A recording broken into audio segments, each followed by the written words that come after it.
What makes things happen? What are the causes?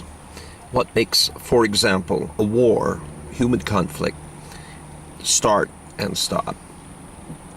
To use the illustration of the American Civil War. Now, Aristotle had said that there are original causes, there are the formal causes, there are the long-range, we could say, causes, and then there are also the short-range causes. Example, let's say I have a traffic accident, as I once did on the Upper Peninsula of Michigan.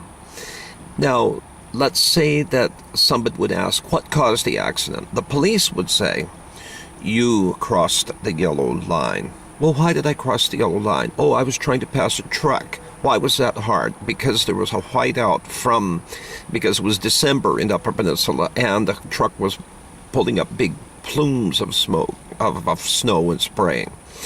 And why were you in such a rush? Oh, I had a speaking engagement to get to.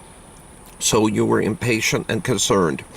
And so the psychiatrist would say, you need to calm down, you need to not be worried about things. And so that is a longer range cause. And then the police would say, no, the cause of the accident is you crossed the yellow line. So in war also, what caused the Civil War to happen? Well, depending on who you talk to, there are people who say it's states' rights, or there are other people who say it's slavery. And the answer is, of course, both. Let's go to states' rights. States' rights are part of the cause because the Constitution was written stating, and remember, the Constitution would only be accepted by many of the states if a Bill of Rights was attached. The Bill of Rights was the first 10 amendments, and the 10th and last amendment of the Bill of Rights says anything that we have not included in our deliberations here, anything we have not included in this document that is stated to be for the federal government or that we have not prohibited from the states, that means everything else is to be granted to the states.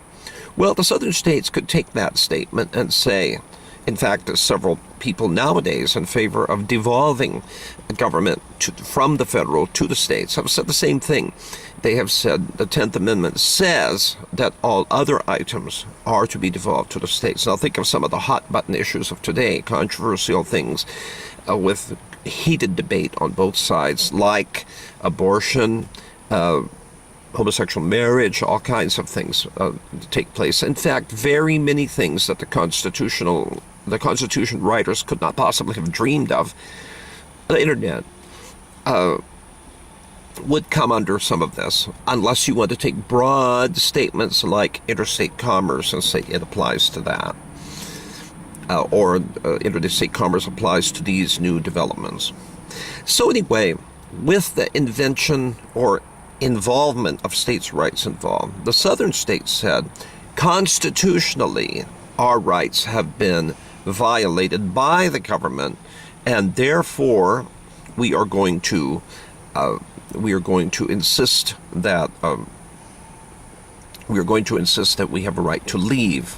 Anything, an agreement, a government which we joined, we have a right to depart from. So yes, we joined by our own free will. We can leave by our own free will. That was the consequence of their statements. Now, if the cause of the Civil War is slavery, then you have a totally different matter.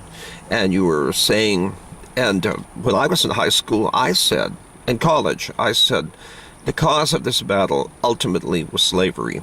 Now, on the subject of slavery, in the same Constitution, a compromise had been reached, because when you have a House of Representatives that is where your representation is based on the population, who gets counted? The southern states, having many slaves, having many blacks, said, we want to include the blacks as part of our population because they are there. After all, they are part of the population. Of course, they didn't have a vote. So the consequence of the compromise that came about was to say that, right, we'll count them as 3/5 of a person. They have a vote, they don't have a vote, but they are resident there, they are physically there. So you see how this jumps on the whole idea of whether the slave is a person or not a person, and they've met it sort of halfway, 3/5. In the northern states, which did not depend on the macroeconomics on slavery for their survival, they ended the practice of slavery earlier. And in England, it had been ended in 1833. It had been abolished in 1833. Now you're coming to a civil war, and the southern states are saying that this is our right, and this is our property. In fact, one of the Civil War songs, "We are a band of brothers, a native to the soil, fighting for the property we gained by honest toil." The property we gained by honest toil included slaves. However, of course, most of the South didn't own slaves. Appalachian farmers in the mountains, the Scott-Irish farmers along the mountains fighting their main problem was the American Indians. They didn't own slaves for the most part. So most of the slaves were owned by the plantation economy, the cotton growing economy along the southern states, along the southern tidewater belt and through the plains of the states and the big plantations. And of course, slaves were not only plantation workers, they worked in other businesses as well, wherever people were able to buy one so that they could get cheap labor. So you have these two causes of the Civil War, and yes, they're both involved.